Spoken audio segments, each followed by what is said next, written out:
3, 2, 1. Greetings viewers, Zach here talking to you about World Building Workshops, our Monday video component to our popular World Building Wednesdays Twitch streams. If you haven't already followed, at twitch.tv/TwistedQ Studios, we stream at 3 p.m. Mountain Standard Time every single Wednesday, where we work with the community using the rules for the Cortex Prime Session 0 World Building System. And from there, with community suggestions and conversations, we'll end up building a very agnostic world that you yourselves can use free of charge at your own table for your own home-brewed games. Before we get too far into it, I'd like to throw a thanks out to our supporters on Ko-fi, such as TJ, Alec, Rainweaver, and KJ. Thank you guys so much for your support every single month, as well as all the other amazing donations from our donators over on Ko-fi. Ko-fi, for those who do not know, is a little donation service that kind of helps fund my caffeine addiction so that I can stay up late and edit things like this. But we've been using those funds to recently get a couple more merch items for some of our podcasts, as well as a bunch of shows like the one you're watching today. So thank you to this entire community for making things like this possible. Now, without any further ado, if you were watching our very first World Building Wednesdays stream, you'll know that we developed this chart, which is a bit of a mess, and it is my job today to recap this in such a way that it actually makes a little bit of sense without having to go through an entire 3-hour stream to figure it out. We're going to begin with basic history. Humans began on Earth, like you do, and eventually they will discover some kind of strange anomaly. Through this anomaly, you'll be able to transition this species over to this distant star system, very distant. Like, the only way to get there is to use the anomaly. No FTL in this particular environment, at least not that we discussed. Upon landing, the very first planet in the solar system that the humans will arrive on is a planet known as Harvest, which we are going to name most of the things after just to keep things consistent. The majority of those that landed are going to be known as pioneers. Now, pioneers will develop mutations while staying human, mutations that allow them to physically and mentally change while they're in the star system. This will create a lot of character options later on, but ultimately there is a difference between pioneers and humans. Because something started from humans and became a little bit different, a war breaks out, like you do. Pioneers, with their genetic superiority, have a bit of an edge on ground-to-ground combat. However, humans own most of the resources and capital that transition in and out of the star system from the home system of Earth, kind of allowing them to choke the war efforts, if you will, regardless of their physical and psychological inferiority to the pioneers. One of the main resources that is at play here that these nations are kind of warring over is known as potentia, which is unique to this star system because, you know, makes sense.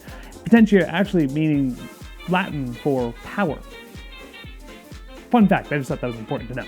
We didn't just take the L off and just said, hey, look, a new word. So again, pioneers, physically and psychologically superior, but humans kind of have the controlling interest of the potentia of the solar system. So kind of have the edge as far as most things are concerned. Now, things are going to get a little bit more complicated as they arrive. Ancients, a group of aliens that actually once lived or possibly even originated from this solar system and have either returned from some long excursion to the cosmos or were just gone for a short period of time in their years and came back to see a bunch of infestations all over all their planets. So, you know, you could take that one as you will, GMs. Once they initially arrive, they will destroy the anomaly that connects the originator system, Earth, to the humans and the pioneers that are actively at war in the Harvest system, cutting them off indefinitely. Oops. Somewhere in this explosive history of the ancients' arrival and destroying things left, right, and center, they're also going to destroy the moon of Harvest, a harvest moon, if you will. The reason why that's important is because it ends up leading into one of the backstories for one of the player options of the pioneer races, the hunter subclass, which we'll get into a little bit later. We're now on to present day, or at least the way the world currently is at the time that a typical game would be taking place. Human and pioneers still don't like each other very much. Like it. Although some uneasy truce has been declared between the two primary warring factions in light of the ancients' arrival and kind of stunting travel to and fro the home system, if you will. With Potentia being even more vital a resource and kind of hard to get, and with all of their equipment no longer being renewed from the home system, technology in the system of Harvest has kind of begun to retrograde, if you will. At the time that the primary game would begin, technology is kind of in a more less created and more retrofitted or discovered sort of circumstance, allowing for a lot of ways for players to go and dungeon dive and find older technology as opposed to ancient technology, and being able to build, customize, and create items based off of taking technology that is long outdated and past its shelf life and retrofitting it to better suit the modern day needs of that equipment. As such, a part of that also means that there is a lot of black market societies, which kind of helps fit the less quality grade aesthetic. Politics, everybody's favorite dirty word. Humans follow a more imperial style of governance. Whether they wish to or not on an individual level, humans are generally unified under one flag, the new Martian Conclave. Their home system, or home base, is actually a roaming starship that is always on the move, so they're able to keep it a little bit of secret so that not to get attacked by either of the two primary warring factions in the Harvest system. The New Martian Conclave, named as such to kind of remind the humans of where it is their ancestral home is and where they've come from, but also kind of locking down the fact that they're here to stay. Pioneers are a little bit different, as their mutations have caused physical and neurological differences that allow them to kind of be ostracized from each other, but unified in their differences with each other, causing a bit of cultural shifts within them. So whilst humans are unified, the different caste systems of pioneers lend to not only different player options, but as well different social options, even amongst the pioneers themselves. Ancients. This part is left intentionally open for the GM to play with, but we did come up with a couple of suggestions that could be offered should a GM be struggling on how to handle the ancients. One of those big things is the discussion of breaking themselves up into two primary factions. Faction 1, the traditionalists. These are the kind of ancients that believe in the pure cleansing of the system and trying to bring things back to the way that it was before the infestation of humans and pioneers. And then the sympathizers. Whilst they've already performed a lot of the cleansing actions, like the destruction of the Moon of Harvest and the anomaly that led the humans and the pioneers to the system in the first place, sympathizers will kind of lean into the direction of not really being okay that they're here, but not really okay with genocide as well.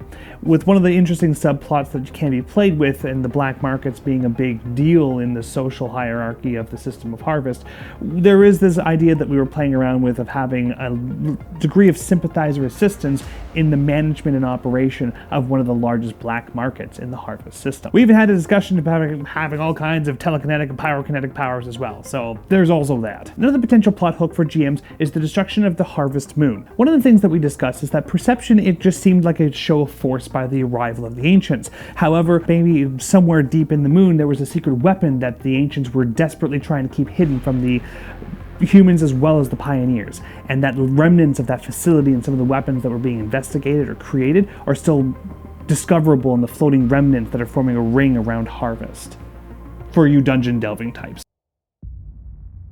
Additional world elements or world touch-up pieces, things like flora and fauna. This was kind of discussed as a way to add monsters and other kind of enemy options to some of the players while down on the main planet of Harvest, should you wish to spend a lot of your campaign or narrative on the planet of Harvest itself. One of the narrative hooks discussed here was adding into the fact that all of the fauna and flora on the planet of Harvest are some kind of proto-ancient being, and that a part of their life cycle would incorporate the ingestion of some kind of biomatter that will then convert that creature from whatever its protoform is of flora and fauna on Harvest and kind of become a degree of ancient, if you will, in one of the many forms of ancients that exist. Now, that biomatter ends up becoming very, very important because this leads into one of the other world-building matters that ancients are actually harvesting, get it? Humans and pioneers to help fuel the life cycle process of converting native creatures from the planet to the beings of high intelligence and telekinetic powers that are the ancients. Gameplay! We're now going to talk about some of the more creative elements of the actual game itself that you would discuss with your players during Session 0. We have 6 character options or player choice options just built into the racial system of the game world. You got 3 primary options for you human types, and there's 3 primary options for you pioneer type. We're going to begin with humans, starting with the soldier subclass. The actual player progression for the soldier subclass comes less from them physically getting superior and more about their prowess in constructing a tailor-made suit, a mech suit, or some kind of a stealth suit, depending on the range you want to go.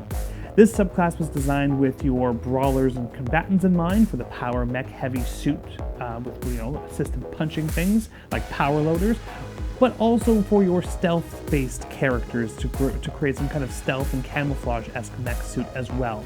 It's up to how the player wishes to, make their suit and build their character. Our second human subclass are drone operators. This is your more intelligent-based focused characters that, whilst it says in the name, they focus a little bit on creating drones and little partner assistants that kind of help you out in combat.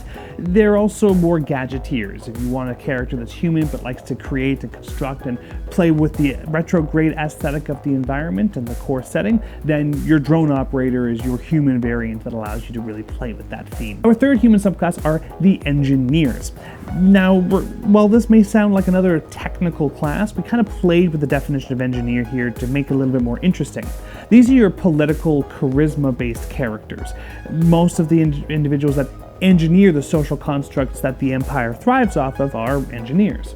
There is a degree of overlap with some of the more intelligent options, because intelligence is very important in a world like this, and scavenging and creating, but these are primarily your socialites. Now we're on to our three pioneer subclasses. And first up we have the hunter. Hunters tend to be just highly mutable, and actually amongst the hunter subrace, there's pretty much anything that doesn't fit into the next two subraces. Hunters socially tend to be ostracized by most pioneers as well, as their mainstay home, the moon of Harvest, was destroyed, and anybody that is now born outside of the other two caste systems are an outcast to some degree. There's a lot of social interplay and dynamics that a GM can really have fun with here with their PCs. As far as gameplay options go, this is kind of like the open-ended character. This is for the character or the player that doesn't really have a specific goal in mind, but they just really want to play around and just figure out how the world works and make things up as they go. The hunter is probably going to be your best bet. Our second pioneer subclass are the builders. This is the pioneer equivalent to the drone operators over on the human side. They're more technologically and mentally superior in their mutations. They are a tech-based subclass that do a lot of archaeological digs and end up making a lot of constructs out of discovered, not so ancient human technology, but human technology as well as ancient technology that is found in the bowels of the planet of Harvest and all their archaeological digs. If you're one of those players that prefers stealth or dungeoneering options, well then the Pioneer Builder is going to be your best bet. And the last subclass for the Pioneers are the Gatherers. This is another social subclass in opposition to the Engineers from the human side of things. Now, these characters have mutations that make them physically more appealing and allow them to actually get away with a lot more conversational aspects and charisma-based checks when opposed to other humans. Gatherers did a lot of their living and building on the actual planet of Harvest itself, and they primarily own the planet of Harvest when they're not fighting against ancients. Hunters went and colonized the moon, whereas the Gatherers did a lot of colonizing on other planets and other moons throughout the Harvest system. And that about sums up the game world. If I were to hazard a name for this, just to slap onto the title of this card, I would probably call it Harvest Wars. There's a lot of cool places to go and a lot of things you can really dig into here as a GM and with all your players. So I bid you all good luck when you're going and exploring the world of Harvest Wars. If you like this video and this kind of content, please feel free to follow us on our Ko-fi page as well as our social medias, Twitter, Instagram, Facebook, all that fun stuff. Like, subscribe, comment, all that good YouTube stuff that kind of helps, bring up the awareness of this. We'd really like to thank the team at Cortex Prime and Fandom Tabletop for, being really okay with us doing this and using their game system as like our primary engine for things. So that's awesome. Thanks, guys. So if you want to throw your suggestions our way or throw a couple of donations our way on our Ko-fi page, you'll even get 2 exclusive shows for our Ko-fi subscribers. There's a audiobook style show that we've got based off of one of the games that we've been transposing, and we've got another exclusive tabletop game that uses the actual Cortex Prime system. So if you want to see how the game system is played beyond the role building aspect, then yeah, come check out the show. It's just 1 coffee a month. I greatly appreciate it. Speaking of which, I have to go and drink an obscene amount of coffee. So, without any further ado, I'll see you all on Wednesday, and I'll see you back on YouTube in exactly 1 week's time. All right, have a good week, everybody. Enjoy the world.